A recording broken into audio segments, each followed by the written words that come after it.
Identité.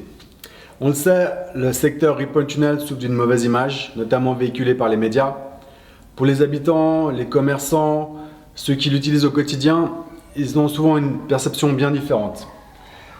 Tout d'abord, l'image du secteur Ripoll-Tunnel, c'est la Riponne avec le palais de Rumine, la grande place, le tunnel avec aussi une place souvent occupée par des voitures, la présence effectivement d'un tunnel.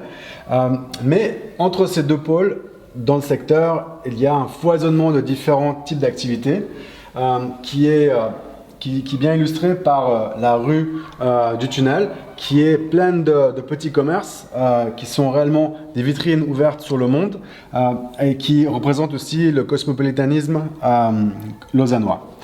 Donc, on a aussi différents types d'activités au fil des saisons, au fil des semaines. Par exemple, le marché des 4 saisons, marché solidaire qui se déroule tous les mercredis. On a Tunnel, qui est un espace d'art contemporain, qui amène un autre type de public sur la place.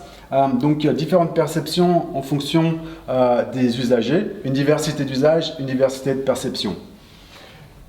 Typiquement, une des images négatives que les gens ont du périmètre, elle est due à la présence de personnes toxicomanes sur le site. Donc, une présence qui est extrêmement visible. Donc, on voit ici la tente que les usagers eux-mêmes appellent le string. Ils s'appellent eux la bande du string. Ils ont aussi participé à la démarche. Pour eux, perception bien différente. Cette tente, cette place, c'est un refuge, c'est un lieu de partage, c'est un lieu de rencontre. Donc, différents publics, différentes perceptions. Une perception qui est partagée un peu par tout le monde et qui contribue à l'image négative, c'est celle de la présence de la voiture, la présence du trafic, du bruit dû à la circulation.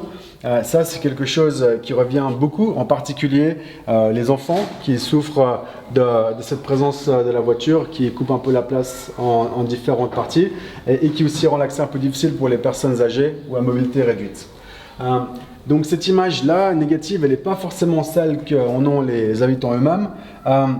Ce qu'il faut essayer de faire ensemble, et la question qui revient souvent, c'est comment on essaie de créer une nouvelle perception, comment on recrée une image.